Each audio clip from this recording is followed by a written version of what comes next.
instead of it to help, it instead destabilizing population and people. So it's an issue of ignorance. We will sensitize at our level. We're already having feedback that some head teachers are refusing the team. We will go there and try to talk sense into them so that together we can have a very good coverage of the vaccination against our children. Still in the same line, the same vaccination exercise is also ongoing in the Vuri division, notably in Douala, where convincing parents to get their kids vaccinated isn't any easier. Health and regional authorities of the littoral have therefore also been encouraging increased adherence of the population of Douala to vaccinate their children against poliomyelitis. Here is an excerpt of Dr. Ewane Leonard, who is the national coordinator of the extended vaccination program, talking about the vaccination. Right after him is Abubakari Hamantioto, who is the Secretary General at the Governor's Office. Both men talk further about the vaccination, with Dr. Ewane expatiating on the advantages. Let's listen.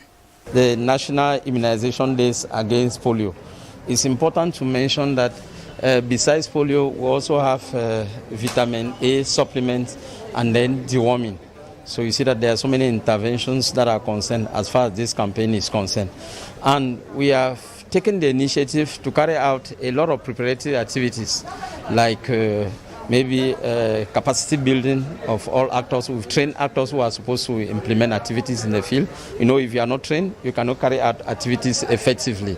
We have also held a lot of meetings from coordination, maybe to communication at the regional level and also at the district level. You know, the district level is the operational level. And we are certain that if the right information is shared through media, the right information is shared through teachers, the right information is shared through media, the right information is shared through decision makers, that information will be able to reach the parents. And when the parents get the information, there's no reason that that children will not be vaccinated. Our expectation is that the stakeholders, we are appeal them to sensitize parents and teachers to permit every child between 0 and 5 to be vaccinated against poliovirus in the littoral region. Those were regional and health authorities of the littoral region calling on parents to get their children vaccinated against poliomyelitis. Now we take you to the northern regions of Cameroon to discover one of the most cherished delicacies known as kilichi. The chewable made mostly of beef also represents an identity to Cameroon's northern regions, but equally serves as a major point of attraction for visitors as well as for strangers. Mange Venasius takes us there through the following reports. One of the delicacies highly cherished in the northern part of Cameroon is kilichi. It has become so pronounced that it is fast becoming a characteristic of the northern regions. Kilichi, a chewable meat out of cow meat, sheep, chicken, fish or goat meat. Given its importance, people involved in the production of kilichi have been grouped into associations. Muaman, the general manager of Complex Soya, says this is a delicacy they use to receive their guests in the north.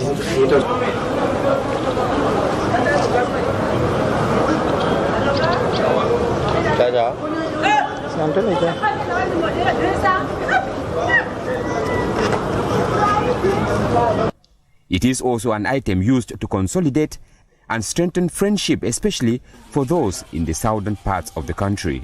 How is it made? Muaman says it begins with selecting the type of meat to be used, then cutting out fatty tissues before slicing it into flat pieces. These are seasoned with ingredients from spices like njangsa or garlic, which when combined give the paste that is used. After a few days of drying in the sun, the pieces are heated in specially adapted ovens. From here, they are ready to be consumed. Besides the local population, Kilishi has a wide demand as some supermarkets and shops south of the country place their commands and large quantities of Kilishi are supplied.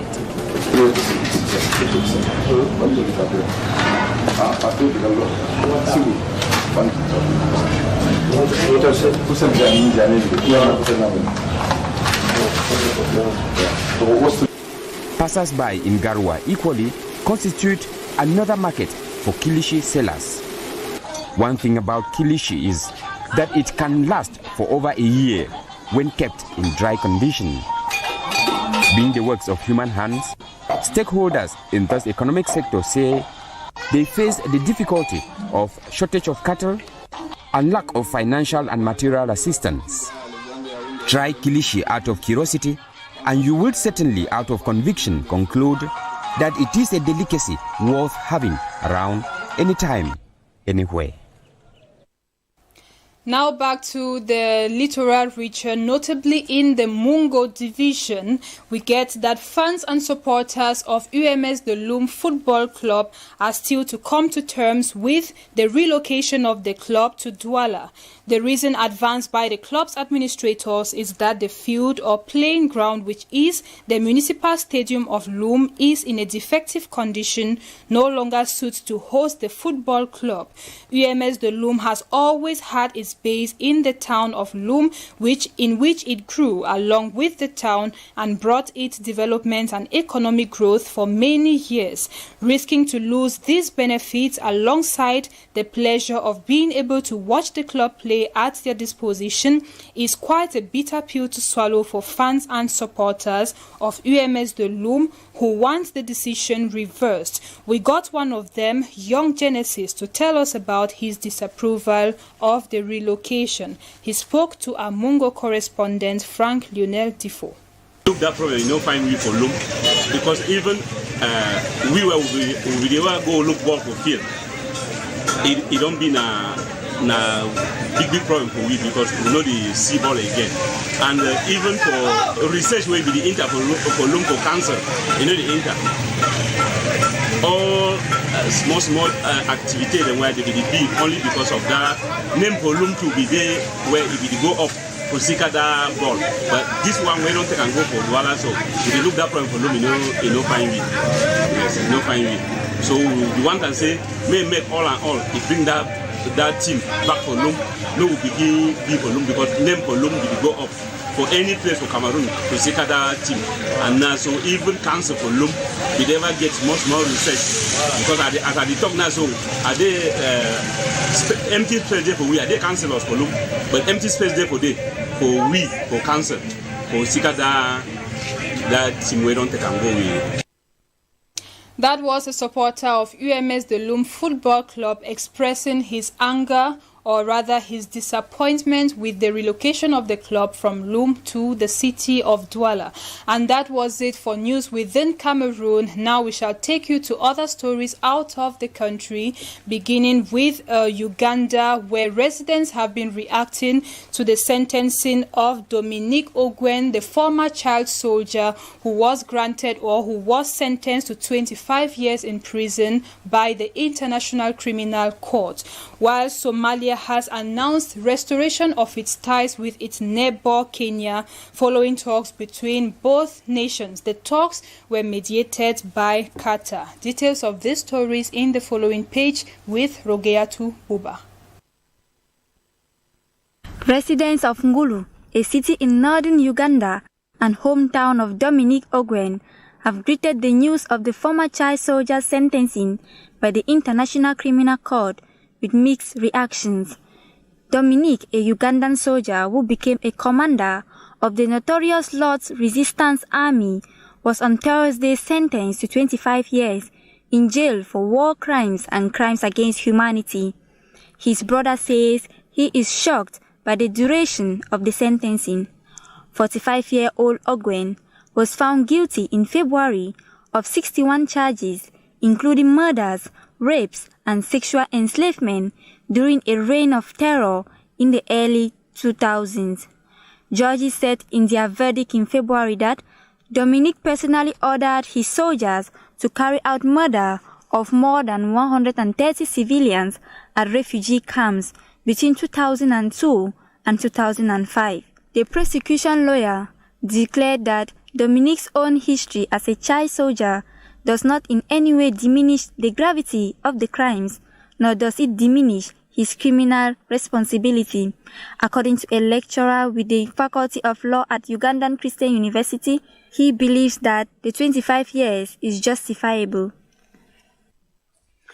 Somalia has announced it has restored its diplomatic relations with Kenya following talks between leaders of the neighboring countries mediated by Qatar. According to reports, the two governments agreed to keep friendly relations between the two countries on the basis of principles of mutual respect for sovereignty and territorial integrity.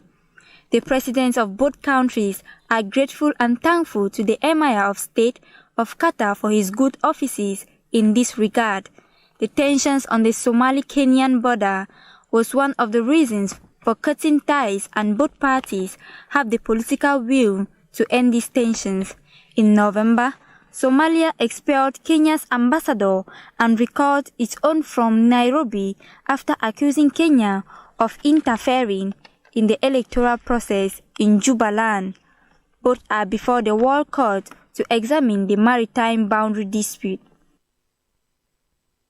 We have come to the end of this Friday edition of the news on the Dan Broadcasting System television. Thanks for watching, but don't go away because programs continue on DBS TV. Until we meet on Monday, have a great weekend. Bye.